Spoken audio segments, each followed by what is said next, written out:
சிங்கப்பெண் சீரியலில் நம்ம ஆனந்தி புடவையில் நம்ம மித்ராவுக்கு அவங்க அம்மா ஒரு ப்ரேஸ்லெட் கொடுத்தாங்க இல்லையா, அதில் ஒரு 2 முத்து கீழே தொங்குவோம்.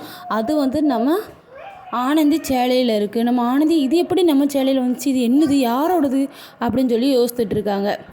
அங்கே என்ன மித்ராவோட அம்மா, சினு உனக்கு ரிங்கு நான் தந்தேன்ல, ப்ரேஸ்லெட் தந்தேன்ல, அதில் கீழே ரிங் தொங்க போட்டிருந்தால, ரிங்கை காணும், எங்கே போட்ட அப்படிங்க. ஐயோ அம்மா காணுமே அப்படின்னு சொல்லிட்டு அது அப்போ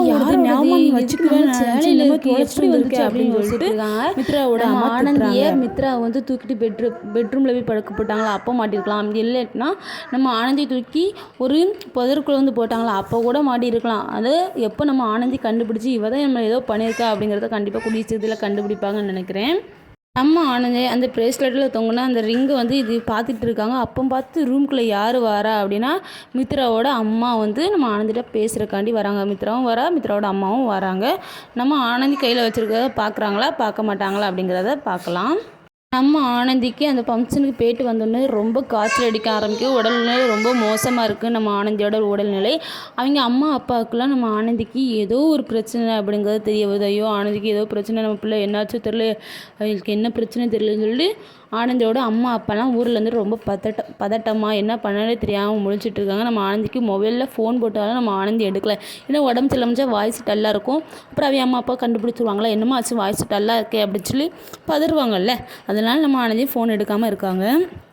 நம்ம ஆனந்திக்கு ரொம்ப உடம்பு சரியில்லை இருந்தாலுமே நம்ம கம்பெனிக்கு போகணும், இல்லைன்னா கருணாகரன் ஏதாவது திட்டுவான், அப்புறம் லீவ் போட்டால் நம்ம அப்பாவுக்கு எப்படி நம்ம காசு கொடுக்குறது, கடன் எப்படி அடைக்கிறது அப்படிங்கிறக்காண்டி சரி பாத்ரூமில் குளிக்க போகிறக்கு மட்டும் ஃப்ரெண்ட்ஸ்கிட்ட போய் இன்னைக்கு ஒரு பாத்ரூமில் வரைக்கும் விட போகிறீங்களா, விட்ட வாரீங்களா அப்படின்னு கேட்குறாங்க. சரின்னு சொல்லி ஃப்ரெண்ட்ஸ் விட போகிறாங்க. அப்போ மித்ரா பார்த்துட்டு என்னால் தான் ஆனந்தி உனக்கு இவ்வளோ பிரச்சனை, உன்னையும் அரவிந்தையும் ஊரை விட்டு வரட்டணும்னு மட்டும்தான் நினச்சி உன்னை இந்த மாதிரி கஷ்டப்படுத்தணும்னு நினைக்கல, என்னை மன்னிச்சிரு ஆனந்தி அப்படி சொல்லி மனசுக்குள்ளேயே சொல்லிக்கிட்டு இருக்காங்க நம்ம மித்ரா நல்லவா தான் இருந்தாலும் மகேஷை ரொம்ப லவ் பண்ணுற காரணத்தினால ஆனந்தியை வந்து மகேஷ் லவ் பண்ணுறாருல, அப்போ நமக்கு மகேஷ் கிடையாதா அப்படிங்கிற ஒரு கோவத்தில் தான் அவன் இவ்வளோ விஷயங்களும் பண்ணிக்கிட்டு இருக்கா.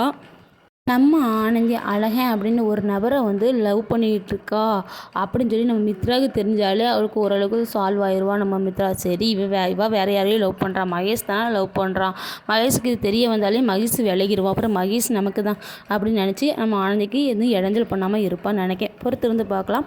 யாருக்கெல்லாம் சிங்கப்பெண் சீரியல் பிடிக்குமோ அவங்களாம் தயவு செய்து லைக் அண்ட் கமெண்ட் பண்ணுங்கள் ஃப்ரெண்ட்ஸ்.